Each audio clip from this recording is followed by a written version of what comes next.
I've been on YouTube for about 5 years now, just under. I started in September 2014 and I've learnt an awful lot on the way. You might say that 4.5, maybe a bit more years is enough time to learn such lessons. And I'm going to see what I can give to you now in terms of growing your YouTube channel, because I have made mistakes. Mistakes that couldn't be helped, of course. But I learned what happens to your channel if you make these mistakes. When I first started the channel, obviously it took a long time. I will remember being on about 32 subscribers for about 4 months, something like that. But eventually word got out there. I promoted my stuff by use of, I remember there was, and there still is, a community called DamLag, which I'll probably put in the description below, which is where you communicated with a number of different YouTubers. They're all there. You've now got Discord servers. One of the best things I found to do was to go and comment on other people's channels. And I'm not talking your PewDiePies and your Markiplier or stuff like that. Markiplier. I'm talking about those with subscriber numbers at your level.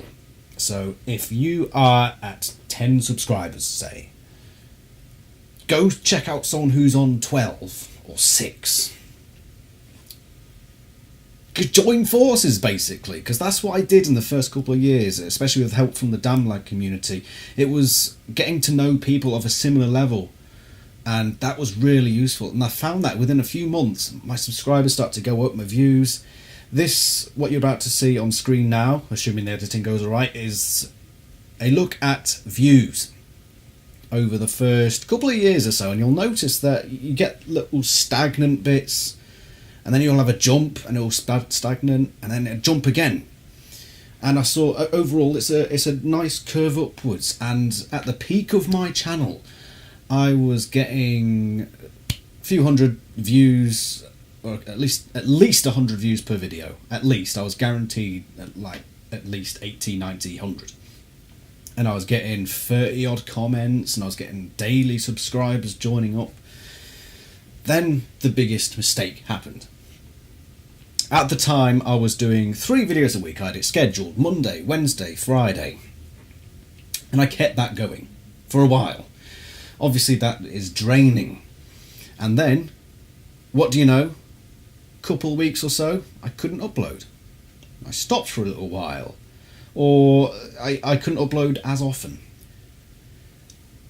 Look at this graph now, and I believe that at the point where it's at its peak was near enough where I ended the scheduled videos. Look at that now. Suddenly momentum gone, just gone. It's varied a bit, but the most telling thing was that in May 2017 I went away for a little while. For 2 or 3 months, the Vice President was kind enough to upload a video or two on my behalf, and we did a couple of videos here and there, but for a good solid, say, 1.5 years, it was sporadic. I'm only just now starting to find the opportunity to regularly upload my videos. But that prolonged period of slowing down, not exactly just giving it in, just slowing, not having a schedule, not keeping your fans regularly updated, that was almost the death of my channel. I'm trying to resurrect it, but I'm basically at the start again. I am back at the levels of late 2014, where I'm struggling to get more than 20 views a video.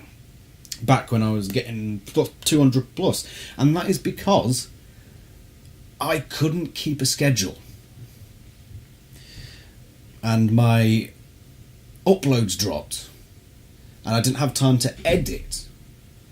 So I had during the peak of my channel, my videos were heavily edited, really scheduled, and suddenly that I couldn't do it anymore, and the views slowly, steadily dropped. To the point now where if you look at my subscriber graph, I haven't gained subscribers in about 1.5 years. I'm giving you a graph from May last year to now. My net subscriber loss/gain is -1. And in the space of that time, I've uploaded the whole of Banter Wars Series 3, Banter Wars being easily my most popular series. Over a year and a half, I've lost 1 subscriber. The day that I break 780 subscribers, it will be heaven on earth. Hopefully soon, with the resurrection of my channel. So yeah, there's your big mistake. You need to keep uploading. If you take a break, even for a month, expect decimation of your channel. I'm not sure how the new YouTube algorithms play into that, but from my experience, even just short breaks or periods where you aren't uploading, you just, especially when you're a smaller channel. I mean, I've never been a big channel, so I wouldn't know if that's different. I imagine it is a bit different, but at this level, I mean, this is where I've really got to thank my Banter Wars fans, which is basically my whole fan group now. They've stuck by me and they've continued to come back and watch my videos. They've been active on my Discord. Thank you very much. If you want to join the Discord, link will be somewhere. Ask me, because they expire a lot and I don't know how to keep it constant. The big lesson from all of that is that to be successful on YouTube, it needs to be full-time. And that's not me telling you drop your jobs, do YouTube. I mean, it takes a lot of sacrifice. A lot of sacrifice. I have sacrificed a lot, and not just time. And yet I find myself in a position where I'm back to where I started. You need to dedicate time, and you need to dedicate it wisely. Don't throw away the rest of your life to do YouTube. Just find the spare time. Instead of watching a movie, instead of I don't know, sleeping, maybe not sleeping, but instead of doing something else that is trivial and non-important, you need to be sitting at your computer playing games or doing something for your channel. And that can be exhausting. Again, from personal experience. The second major point, and I'm going to give you 2 major points today, the rest of it should be common sense, but this one is, don't limit yourself. Another mistake I have made is I've become too niche. If you look at my channel, I've already mentioned Banter Wars, I'm going to mention it again.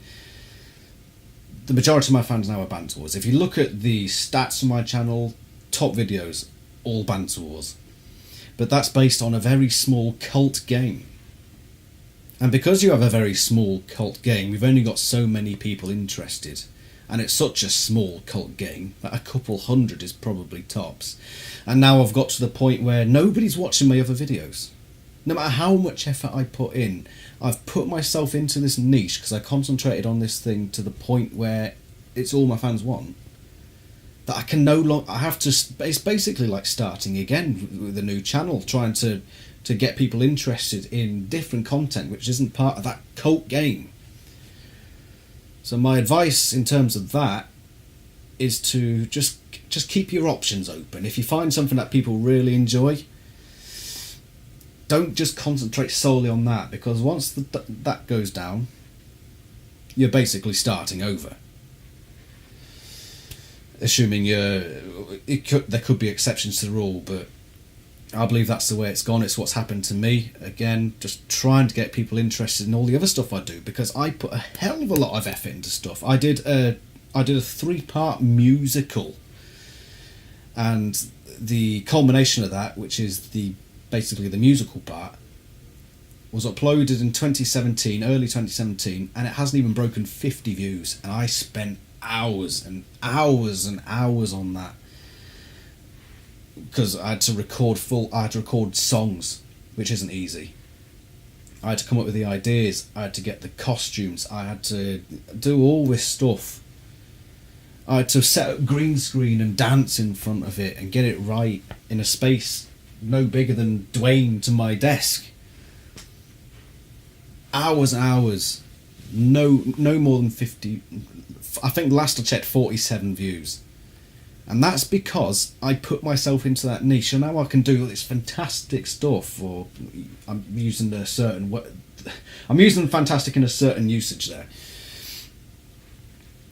and nobody's watching it. because they're only there for that sort of video. So, retracing. Don't limit yourself to one game. If you're going to put a schedule up, keep it. If you can't keep a schedule up, do simple videos. You've probably got an iPhone. Do a short 2-minute vlog when you get the chance. I've done it on occasion, and you know what? It does get a few views, and you get a few comments, and it's almost like it just holds you over until your next big video. Keep the content coming, because if you don't, people will forget you, especially if you're a small channel. Channels under, say, a couple thousand subscribers. But these have been my major bits of advice to you. Yeah, if you want my Discord, put a comment below and I'll give you a link. Just ask for it. Check out Charreed, you'll probably get an advertisement after this video coming up. Check out my stuff. I tried bloody hard, and I'm trying to break 780 subscribers because I haven't been able to get that for almost 2 years. Just push me over that edge. And I wish you all the best of fortunes in your journey as small-time YouTubers. It's hard bloody work. And I will still be here in another 5 minutes. 5 minutes? Of course I'll be here in 5 minutes. 5 years' time. Hopefully by then I'll have gained a subscriber. This has been A Heap of Games. Check out my content. Like, subscribe, comment and share. Any words, Dwayne? No. Nothing more needs to be said. Try toodle flip toodle and cheery. Oh! Charreed advert coming your way. Do you like art? How about comics? I've been working with Charreed for a long time, commissioning work for my own creative hobbies. She's a fantastic artist, a fellow YouTuber, and she's working on her own comic series, The Golden Troop. Look, she even drew a real-life Observer bond. Meet Observer. So you want artwork for your games, music, channel, or whatever? Why not send Charreed a message? She'll even draw your pets for you. Go check out her channel, her social media, or maybe donate to her Patreon for some special perks. Listen to your Prime Minister. You won't regret it.